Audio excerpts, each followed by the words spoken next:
Hello guys, most welcome. हम कर रहे हैं फाइनेंशियल अकाउंटिंग चैप्टर नंबर हमारा थर्ड चल रहा है, रिकॉर्डिंग ऑफ ट्रांजैक्शंस। इस चैप्टर का आज का लेक्चर नंबर 8 है। 7 लेक्चर्स में पहले अपलोड कर चुका हूं। आई होप आपने वो देख लिए होंगे। आज के लेक्चर के अंदर भी हम ट्रांजैक्शंस को रिकॉर्ड करना ही सीखेंगे, यानी कि जर्नल एंट्री बनाना ही सीखेंगे। बट आज के जो ट्रांजेक्शन्स होंगे वो थोड़े से स्पेशल होंगे, यानी कि अभी तक हमने ये वाले ट्रांजेक्शन जो है वो छोड़ दिए थे। आइए आज के लेक्चर के अंदर स्पेशल ट्रांजेक्शन्स को रिकॉर्ड करना हम सीखते हैं। ठीक है, यानी कि इनकी जनरल एंट्री बनाना सीखते हैं। इसमें सबसे फर्स्ट आता है हमारा डेप्रिशिएशन। यस, जो ये डेप्रिशिएशन है ना, ये डेप्रिशिएट वर्ड से बना हुआ है। क्या वर्ड से बना हुआ है? डेप्रिशिएट। डेप्रिशिएट का मतलब क्या होना? किसी चीज में कमी होना, डिक्रीज, आप समझ सकते हैं। अच्छा, किस चीज का डेप्रिशिएट होना, किस चीज का डिक्रीज होना? वो है फिक्स्ड एसेट्स का। सर फिक्स एसेट्स कौन कौन सी होती है? जैसे कि आपकी बिल्डिंग हो गई।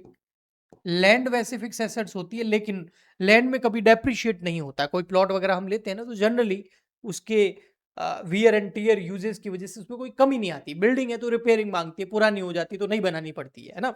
ऐसे कैसे जो फर्नीचर वगैरह होते हैं वो भी आपके जो है वियर एंड टीयर यूज की वजह से या अदर रीजंस की वजह से जो है उनकी प्राइस जो है वो डेप्रिशिएट हो जाती है, उनमें कमी हो जाती है। ओके, उनकी वैल्यू कम हो जाती है। इसके अलावा जैसे मशीनरी हो गई या प्लांट हो गया कोई। ओके, तो ये जो चीजें होती है क्या हो जाती है? डेप्रिशिएट हो जाती है, इनकी वैल्यू में क्या हो जाती है? कमी हो जाती है। ठीक है, तो ऐसी सारी एसेट्स जैसे मशीनरी के अंदर आपके पास कोई कंप्यूटर पड़ा है, एयर कंडीशनर लगा हुआ है, कोई फ्रिज पड़ा है, रेफ्रिजरेटर आपने लगा रखा है ना। तो ऐसी सारी चीजें जो फिक्स एसेट्स है, लैंड के अलावा, लैंड पे डेप्रिशिएशन नहीं लगता है, लैंड के अलावा जो भी फिक्स एसेट्स है आपकी, उनकी प्राइस जो है वियर एंड टीयर यूजेस की वजह से, टेक्नोलॉजी में चेंजेस की वजह से कई बार उनकी वैल्यू, उनकी प्राइस जो है वो डेप्रिशिएट हो जाती है, डिक्रीज हो जाती है। और ये जो प्राइस डेप्रिशिएट होती है, इससे एक बिजनेस को लॉस होता है। वही एक बिजनेस है, उसने एक मशीनरी परचेज करी 10 लाख रुपए में, लेकिन वियर एंड टीयर यूजेस की वजह से, समय बीतने की वजह से या टेक्नोलॉजी में चेंजेस होने की वजह से, आउटडेटेड होने की वजह से उसकी प्राइस क्या हो गई? कम हो गई। और उसकी प्राइस फॉर एग्जांपल के लिए 1 ईयर के बाद में 9 लाख रुपए रह गए। तो 1 लाख रुपए उसकी जो प्राइस कम हुई, उसकी वैल्यू जो कम हुई है, वो एक तरह का बिजनेस के लिए तो लॉस ही है। तो ये जो लॉस है ये हम डेबिट करेंगे, और इसकी एंट्री जो है वो हम इस तरीके से बनाएंगे। जब भी डेप्रिसिएशन लगेगा क्वेश्चन में, तो हम एंट्री क्या बनाएंगे वो बताता हूं। फॉर एग्जाम्पल के लिए एक मशीनरी है और उसकी जो वैल्यू है वो है 1 लाख रुपए। ठीक है, और उस पे हमें डेप्रिसिएशन लगाना है 10%, या फॉर एग्जाम्पल के लिए चलो 12%। यानी कि एक साल में इस मशीन की 12% वैल्यू क्या हो गई? डेप्रिशिएट हो गई, कम हो गई। तो 1 लाख रुपए की मशीन है और उसकी वैल्यू अगर 12% से कम हो जाए तो लॉस तो हुआ ही। यस, और लॉस जो है वो डेबिट होता है as per nominal rule. All expenses and losses are debit, all incomes and profits are credit. So loss है तो डेबिट होगा। तो इसकी जो हम एंट्री बनाएंगे वो क्या बनाएंगे? वैसे एंट्री हमेशा जर्नल का फॉर्मेट बना के ही करनी चाहिए, तभी एग्जाम में आपको मार्क्स मिलेंगे। चाहे एक एंट्री हो या 10 हो, उससे कोई फर्क नहीं पड़ता। यहाँ आ जाएगा date, particular, LF, debit, credit. ठीक है, तो एंट्री हो जाएगी आपकी डेप्रिसिएशन अकाउंट डेबिट, क्योंकि डेप्रिसिएशन हमारे लिए क्या? लॉस है, क्योंकि हमारी एसेट की वैल्यू कम हो रही है, तो वो डेबिट हो जाएगा। और टू, जो एसेट है वो भी तो, उसकी भी तो वैल्यू कम होगी ना। तो एसेट भी क्यों क्या हो रही है? एक तो लॉस हो रहा है तो डेबिट किया, लेकिन एसेट भी तो डिक्रीज हो रही है, डेप्रिशिएट हो रही है। और एसेट अगर बढ़ती है तो डेबिट करो, कम होती है तो क्रेडिट करो। ये ऑलरेडी मैं आपको सिखा चुका हूं। सो यहां पर आपका मशीनरी क्या हो जाएगा? क्रेडिट हो जाएगा। ठीक है, मशीनरी अकाउंट क्रेडिट हो जाएगा। यहां पर कितना? 1 लाख का कर दो आप भाई 12%, 1 लाख का 12% कर दो, जो कि होगा आपका 12,000 रुपए, 12,000। इसके अलावा डेप्रिसिएशन के ट्रीटमेंट और भी अकाउंटिंग में है। ठीक है, नरेशन लिख लो, डेप्रिसिएशन ऑन मशीनरी। ठीक है, इसके अलावा और भी ट्रीटमेंट है डेप्रिसिएशन के, बट वो हम सीखेंगे एक डेप्रिसिएशन नाम का जो एक अलग चैप्टर करेंगे उसके अंदर। जी हाँ, डेप्रिसिएशन नाम से एक पूरा अलग चैप्टर होता है, तो उसमें हम डिटेल में पढ़ेंगे इसके मेथड्स, इसके फाइनल अकाउंट पे क्या ट्रीटमेंट होता है, इसकी एंट्रीज क्या होती है ना। अभी आप इस चैप्टर के अंदर केवल ये एंट्री आपको करनी होती है, तो आप कर लीजिए। ओके, तो ये हमारा स्पेशल आज का एंट्री जो ट्रांजैक्शंस जो हमें रिकॉर्ड करना है, दैट इज डेप्रिसिएशन। ठीक है सर, आगे बढ़ो। आगे हमारा सेकंड नंबर आता है फिर, वो है bad debts. Bad debts Hindi में डूबतरण बोलते हैं, अगर कोई हिंदी मीडियम वाला देख रहा हो बच्चा। और डेप्रिसिएशन को हिंदी में हास बोलते हैं। क्या बोलते हैं? हास। हास मतलब कमी होना। ओके जी, इतना ही काफ़ी है अकाउंट्स में तो हिंदी, क्योंकि अकाउंटिंग में हिंदी तो ज़्यादा काम आती नहीं है। प्रैक्टिकली जाके कहीं अकाउंटेंट बनोगे, अकाउंट्स का काम करोगे, तो वहाँ क्या कंप्यूटर के अंदर हिंदी लैंग्वेज में रिकॉर्ड करो? नहीं। ओके, टैली तो इंग्लिश में चलता है ना, तो इंग्लिश बहुत इंपॉर्टेंट है अकाउंटिंग के लिए। Okay, so bad debts, bad और डेप्स, बैड का मतलब बुरे, बैड का मतलब क्या है? बुरे। ठीक है, और डेप्स का मतलब क्या है यहाँ पर? डेटर से, यानी कि बुरे डेटर। सर डेटर क्या होते हैं? मैंने पहले बता रखा है, फिर भी बता देता हूं आपको। जैसे ये हमारा बिजनेस है, हमने जो है क्रेडिट सेल करी। क्या करी? क्रेडिट सेल, यानी कि उधार बेचा। कितना? 10,000 रुपीज का गुड्स उधार बेचा। किसको? इस व्यक्ति को, जिसका नाम है मिस्टर अनिल। तो अनिल हमारे लिए क्या हुआ? डेटर। और ये एसेट होता है डेटर तो, क्योंकि उससे पैसे लेने हैं। क्रेडिट सेल तो कर दी, लेकिन पैसा नहीं आया ना। यस। अब अनिल से अगर पैसा आ जाता तो अच्छी बात है। एंट्री वैसे सेल्स की क्या हो जाएगी? Anil account debit to sales. ये एंट्री हम ऑलरेडी कर चुके हैं भाई। अनिल को गुड सेल किया, तो एंट्री क्या होगी? अनिल डेटर है तो डेबिट हो जाएगा, और टू सेल्स। ओके, अनिल अगर पैसे दे देता है कुछ दिनों बाद में हमें, तो cash account debit to Anil हो जाएगा। चेक देगा तो bank account debit to Anil हो जाएगा। ओके, ये मैं बोल के इसलिए बता रहा हूं क्योंकि ये ऑलरेडी हम कर चुके हैं। अभी तक बैड डेब्ट्स का मामला आया नहीं, अब बता रहा हूं। कई बार थोड़ा डिस्काउंट भी चलता है, तो वो भी कोई बैड डेब्ट्स वाली बात नहीं है कि अनिल ने जो है 10,000 मांगते थे, केवल 9,500 दिए, 500 रुपए का हमने उसको डिस्काउंट दे दिया।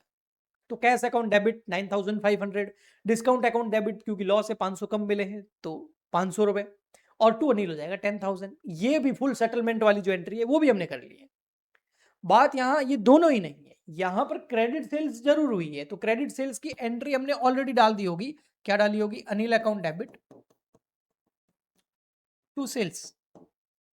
अनिल डेबिट है क्योंकि डेटर है, उससे पैसे मांगते हैं, और सेल्स क्रेडिट है क्योंकि स्टॉक कम हो रहा है। तो ये एंट्री हम ऑलरेडी कर चुके हैं। फॉर एग्जांपल के लिए जब बैड डेब्ट्स की बात करते हैं तो उससे पहले ये एंट्री हो रखी होती है। तो सर बैड डेब्ट्स क्या है? बैड डेब्ट्स ये है कि भाई अनिल से हम 10,000 रुपए मांगते हैं, हमारा डेटर है, हमारी एसेट है। ओके, बट अनिल जो वो इंसॉल्वेंट हो गया। अनिल क्या हो गया? अनिल हो गया इंसॉल्वेंट। इंसॉल्वेंट का मतलब होता है दिवालिया हो गया भाई, दिवाला निकल गया, बर्बाद हो गया भैया वो। तो ऐसे तो सर कोई भी बोलेगा कि मैं बर्बाद हो गया। अनिल बोल रहा है मैं तुमको पैसे नहीं दूंगा, मैं बर्बाद हो गया, मैं इंसॉल्वेंट हो गया। नहीं, इसका एक प्रोसीजर होता है, इंसॉल्वेंट डिक्लेयर करवाना पड़ता है कोर्ट में जाकर के। ऐसे ही कोई पैसे खा के बोले मैं इंसॉल्वेंट हूं और अंदर खूब पैसे छुपा के बैठा है, ऐसा नहीं होता है। तो कोर्ट में उसको अर्जी लगानी पड़ेगी और बोलना पड़ेगा, भैया अनिल बोलेगा जाके कि उधारी बहुत हो गई है, इतने है नहीं पैसे देने के लिए। तो कोर्ट जो है वो जांच पड़ताल करवाएगा, और उसको लगेगा बंदा सही कह रहा है, तो कोर्ट उसकी सारी एसेट अपने कब्जे में लेगा, उसको बिकवा देगा, और एक रेशियो के अंदर सभी लोगों को पेमेंट कर देगा। उसके बाद में उसको इंसॉल्वेंट डिक्लेयर कर दिया जाएगा।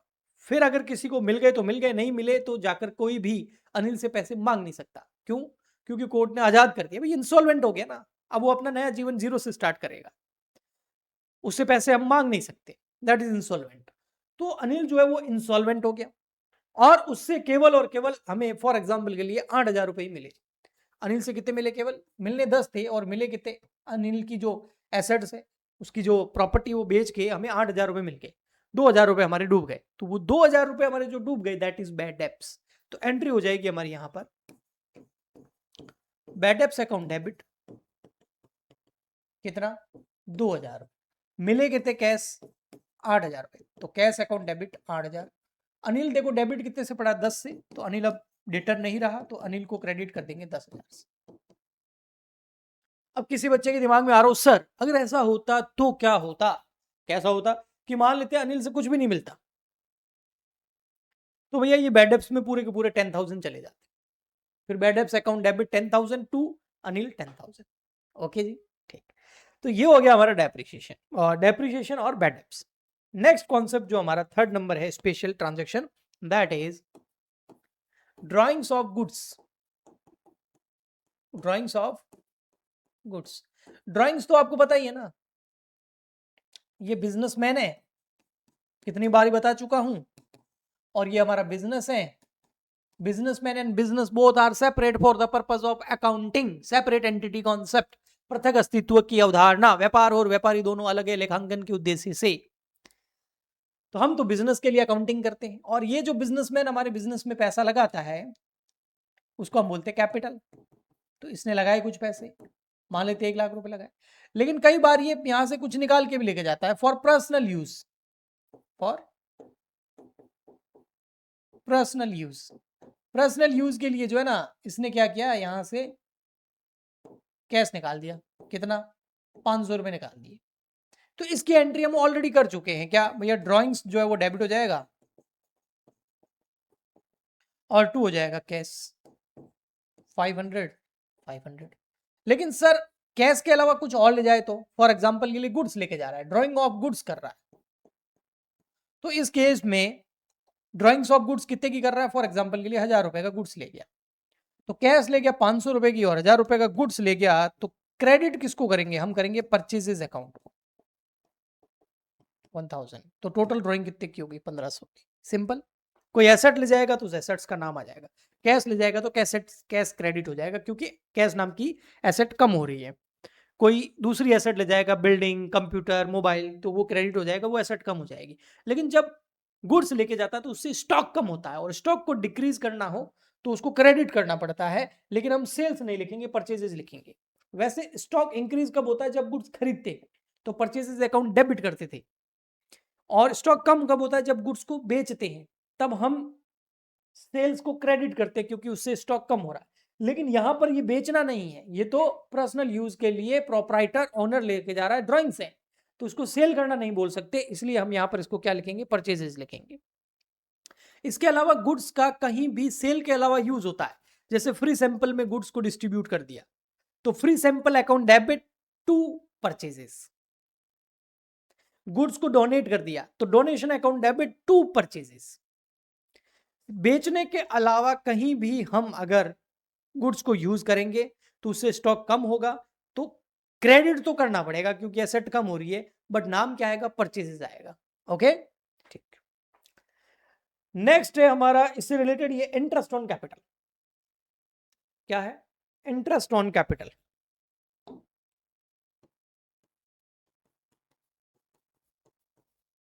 इंटरेस्ट ऑन कैपिटल, आईओसी बोलते हैं शॉर्ट में इसको, ठीक है।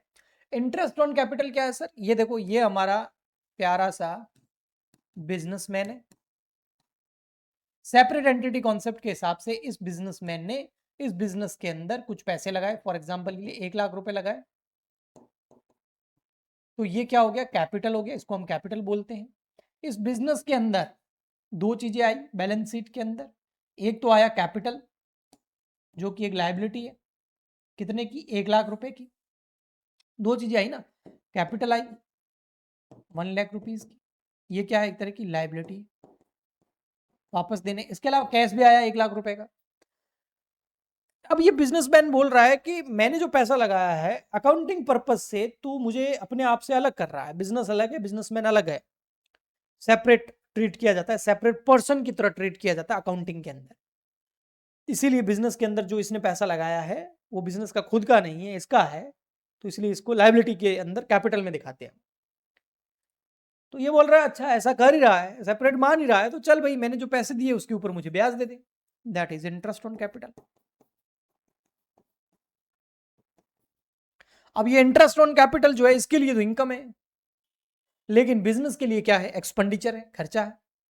मान लेते हैं इंटरेस्ट ऑन कैपिटल मांग लिया 8% पर एनम, तो हम बिजनेस की जब अकाउंटिंग करेंगे, इसके लिए तो वैसे भी नहीं करेंगे, बिजनेस के लिए करेंगे, तो इंटरेस्ट हमारे लिए क्या है, एक्सपेंडिचर है बिजनेस के लिए, तो इंटरेस्ट ऑन कैपिटल क्या हो जाएगा, debit. As per nominal rule all losses and expenses are debit, एक खर्चा है डेबिट। और टू क्या कैश करेंगे, अभी रुकना जा रहा है ना, कमेंट मत करने लग जाना, अभी मैं करेक्ट करता हूं इसको।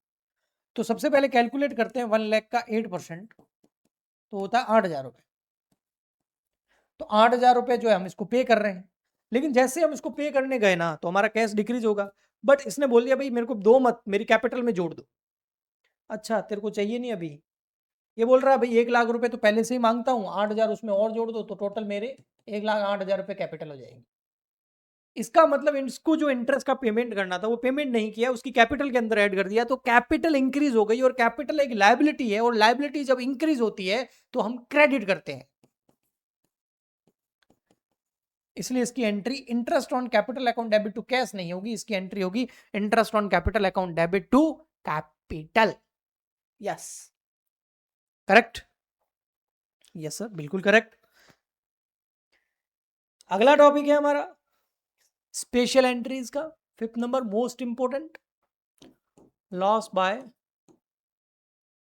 फायर। ये टॉपिक समझिए, इसको मैं एक एग्जांपल से समझाता हूं, ज्यादा बेटर रहेगा। Goods lost by fire ₹20,000, insurance company accept claim of ₹15,000। अब ये क्या समझना है, देखो एक बिजनेस के अंदर जनरल इंश्योरेंस करवाते हैं जो बड़े बड़े बिजनेसमैन होते हैं ना, बिजनेसेस जो होते हैं, व्यापार जो होते हैं, वो इंश्योरेंस करवाते हैं, अपने गुड्स का करवा सकते हैं, अपनी बिल्डिंग का करा सकते हैं, अपनी कोई फिक्स एसेट्स का भी करवा सकते हैं। यहां पर क्या हुआ, जो स्टॉक पड़ा है ना, अब यहां पर मैंने 20,000 रुपए लिखा है, एक्चुअल में 20 लाख का होगा, 20 करोड़ का होगा, 2 करोड़ का होगा। ओके, तो जब बहुत ज्यादा पैसे का जब स्टॉक होता है, मेजर पार्ट होता है एक, तो उस केस में बहुत सारे बिजनेसेस रिस्क नहीं लेते हैं, वो उस स्टॉक का इंश्योरेंस करवा देते हैं, ताकि अगर कोई नेचुरल डिजास्टर हो जाए, जैसे आग लग जाए, एक अर्थक्वेक आ जाए, कोई बाढ़ आ जाए, कोई भी नेचुरल डिजास्टर हो जाए, और अगर वो स्टॉक जल जाए या गल जाए या खराब हो जाए, तो उस केस के अंदर इंश्योरेंस कंपनी पैसा दे दे, ताकि बिजनेस एक बड़े हैवी लॉस से बच सके। तो यहां पर क्या हुआ, हमने भी इंश्योरेंस करवा रखा था, और हमने जो है हमारा जो आग लग गई और 20,000 रुपए गोडाउन में आग लगी, और 20,000 रुपए का जो है गुड्स हमारा लॉस हो गया, और हमने इंश्योरेंस करवा रखा था। इंश्योरेंस कंपनी ने जब जांच पड़ताल करी तो बोला भाई 15,000 रुपए का तुम्हारा लॉस है, बाकी का 5,000 रुपए का गुड्स ऐसा था जिसका इंश्योरेंस तुमने ले ही नहीं रखा था, फॉर एग्जाम्पल के लिए। उस वजह से उसने इंश्योरेंस क्लेम जो एक्सेप्ट किया वो 20,000 रुपए का नहीं किया, 15 का किया। अब यहाँ पर 2-3 एंट्री बनती है। सबसे फर्स्ट एंट्री तो बनती है भाई लॉस बाय फायर की। वो क्या है कि भाई लॉस हमें हुआ कितने का, 20,000 रुपए का, तो वो डेबिट होगा, वो क्या हो जाएगा, डेबिट।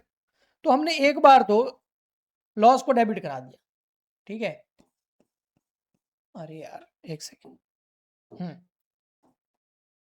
मान लेते हैं फॉर एग्जांपल के लिए 20 जून को जो है हमारा लॉस हुआ, तो हमने एंट्री डाल दी loss by fire account debit, कितना, 20,000। और क्या कम हुआ, स्टॉक कम हुआ है, बेचा नहीं है फिर भी स्टॉक कम हुआ है, तो मैंने बोला हर बार क्या आएगा, परचेजेस, ठीक है। ये कब हुआ, ये 20 जून को हुआ। और इंश्योरेंस कंपनी ने क्लेम एक्सेप्ट कब किया हमारा, वो किया हमारा फॉर एग्जांपल के लिए 25 जून को। तो 25 जून को हम एक और एंट्री डालेंगे, ये तो हो गई फर्स्ट एंट्री। 25 जून को हम एक और एंट्री डालेंगे कि इंश्योरेंस कंपनी ने जो है ना हमारा क्लेम एक्सेप्ट कर लिया। तो क्या अभी भी लॉस 20,000 रुपए का, नहीं, 15,000 का तो क्लेम एक्सेप्ट कर लिया, इंश्योरेंस कंपनी दे देगी, तो हमारा लॉस 5,000 का रह गया। उसको किस तरीके से करेंगे, तो देखो सबसे पहले तो क्या कर लो, ये लॉस बाय फायर है ना, इसको क्रेडिट कर दो, ये खत्म करो भाई, लॉस बाय फायर कितना, 20। ओके जी। इसके अलावा इंश्योरेंस कंपनी ने क्या पैसे दे दिए, नहीं, वादा किया कि वो देगी, तो इंश्योरेंस कंपनी एक तरीके से हमारे लिए डेटर हो गई कि उससे पैसे लेने हैं, डेटर को डेबिट कर दो, कितने देगी वो, 15,000।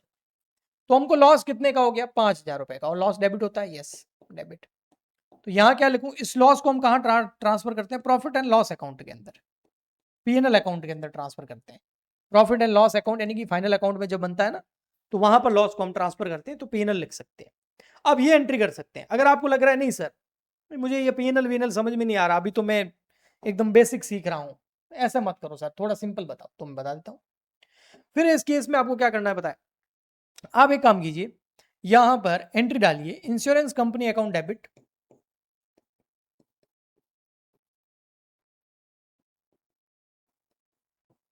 कितने रुपए देगी इंश्योरेंस कंपनी, 15,000, ओके।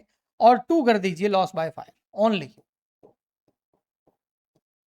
15,000।